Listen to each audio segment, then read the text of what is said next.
गोरे गोरे बाबू के केस बाड़े काला है, मुड़न के बेरिया बाबू के केसिया कटाला है, मुड़न के बेरा बाबू के केसिया कटाला है। आई आई पुआ रानी आके लाप ले ली है, लापर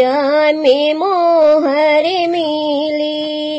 लेके रउरा जाई भी है, लापर में मोहर दियाई, लेके रउरा जाई भी है। गोरे गोरे बाबू के केस बाड़े काला हे, मुड़न के बेरिया बाबू के केसिया कटाला है, मुड़न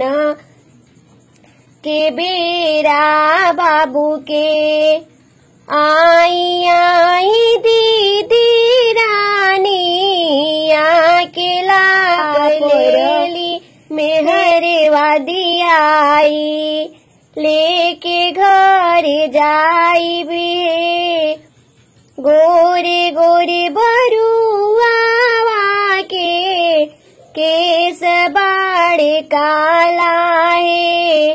मुड़न के बेरिया बरुआ के